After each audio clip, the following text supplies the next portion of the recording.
Bienvenue dans l'émission Saveurs divines. Cette bonne nouvelle du royaume sera prêchée dans le monde entier pour servir de témoignage à toutes les nations. Alors viendra la fin. Ce pain céleste vous est présenté par Immaculée Niraneza.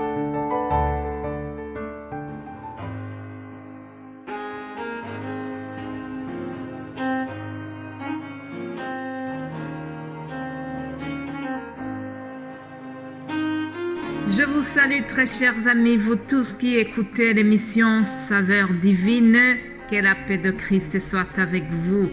C'est toujours la joie de pouvoir être en vie, de revenir vous partager la parole de Dieu, que le nom de l'Éternel soit loué, lui qui me donne la santé et lui qui vous donne aussi la possibilité de pouvoir m'écouter ensemble. Élevons une louange, une action de grâce pour cette journée qu'il nous est donnée encore. Alléluia. Alors, chers amis, si vous êtes les habitués de l'émission, vous savez très bien que cette semaine, nous sommes en train de vous enseigner la prière que Jésus a enseignée à ses disciples, le Notre Père. Nous sommes encore au verset 9. Deuxième partie qui dit « Que ta volonté soit faite sur la terre comme au ciel ». Alors, Jésus demande à ses disciples que dans leur prière, ils doivent avoir un souci, une préoccupation, chercher que la volonté du Père Céleste soit faite sur la terre comme au ciel. Avant de rentrer dans le vif du sujet, je voudrais souligner quelque chose. Vous savez, de manière générale, tout parent, tout papa, toute maman souhaite le meilleur pour son enfant, n'est-ce pas?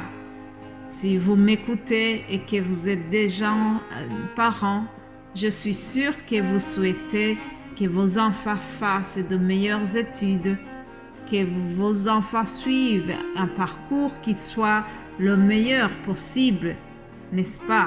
Je voudrais vous partager ceci.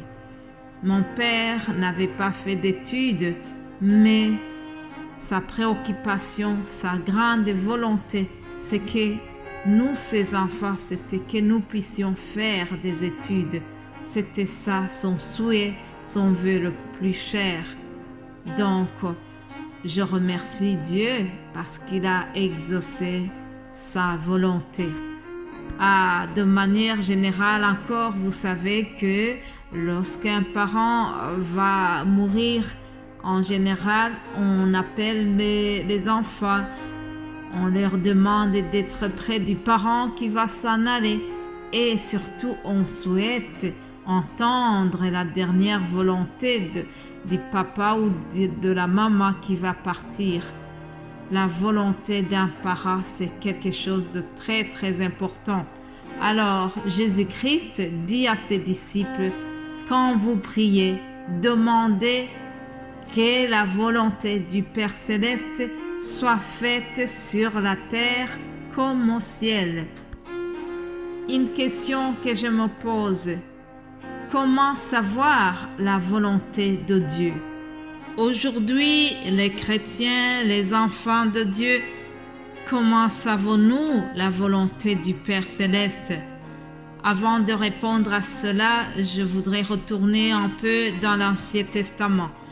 Pour savoir la volonté de Dieu, le peuple devait suivre les messagers que Dieu avait envoyés. Le peuple suivait les messages donnés par les prophètes. Moïse était l'intermédiaire entre Dieu et le peuple et c'est lui qui transmettait les volontés de Dieu au peuple d'Israël. Jérémie aussi a transmis la volonté de Dieu au peuple. Je vous lis Jérémie 42, 3 à 4. Jérémie le prophète leur dit « J'entends, voici je vais prier l'Éternel. votre Dieu selon votre demande, et je vous ferai connaître sans rien vous cacher tout ce que l'Éternel vous répondra. Et il dira à Jérémie, que l'Éternel soit contre nous un témoin véritable et fidèle, si nous ne faisons pas tout ce que l'Éternel ton Dieu te chargera de nous dire. Que ce soit du bien ou du mal, nous obéirons à la voix de l'Éternel notre Dieu, vers qui nous t'envoyons. Alléluia. Voilà, ce passage nous montre que le peuple avait confiance en Jérémie. Il devait suivre le message transmis à Jérémie par Dieu. Mais aujourd'hui, nous ne sommes plus à l'époque de l'Ancien Testament. Aujourd'hui, nous savons la volonté de Dieu par sa parole. Alléluia. Nous n'avons pas besoin des prophètes. Nous avons directement la parole de Dieu qui nous fait connaître la volonté de Dieu. Même si cela n'empêche que Dieu peut passer au travers un serviteur de Dieu pour te faire connaître aussi sa volonté. Parce qu'aujourd'hui, il y a encore les prophètes, mais nous connaissons principalement la volonté de Dieu au travers sa loi, au travers les commandements, au travers la Bible. Chers amis, gardons cette envie de lire la Bible. Si vous n'avez pas une Bible, je vous souhaite vraiment de l'acheter. Vous devez posséder une Bible et vous devez la lire. Il faut la lire et il faut surtout la vivre parce que c'est de cette manière-là que vous allez connaître la volonté de Dieu sur votre vie. Alléluia. Un jour, il y a quelqu'un qui a posé la question à Jésus. Il voulait savoir quel était le plus grand commandement. Et Jésus lui a répondu, tu aimeras le Seigneur ton Dieu de tout ton cœur, de toute ton âme et de toute ta pensée. C'est le premier et le plus grand commandement. Et voici le second qui lui est semblable. Tu aimeras ton prochain comme toi-même. De ces deux commandements dépendent toute la loi et les prophètes. Voilà comment nous savons la volonté de Dieu. La volonté de Dieu, c'est que nous devons l'aimer en premier lieu, puis aimer nos prochains. Ça, c'est vraiment le souhait principal de Dieu. Aussi, Dieu veut que nous soyons saints. Il a dit lui-même, soyez saints car je suis saint. Alléluia. La sainteté, c'est quelque chose qui est vraiment prioritaire pour Dieu. Nous devons être saints tous les jours, nous sanctifier, tous les jours demander pardon pour nos péchés. Ça, c'est la volonté de Dieu. Aussi, la volonté de Dieu, c'est le salut du monde entier. Dieu ne veut pas que nous puissions mourir dans nos péchés. Dieu veut que tu sois sauvé. C'est pour cela qu'il a envoyé son Fils unique, afin que quiconque croit en lui ne périsse point, mais qu'il ait la vie éternelle. Alléluia. Et je voudrais terminer par cette réflexion.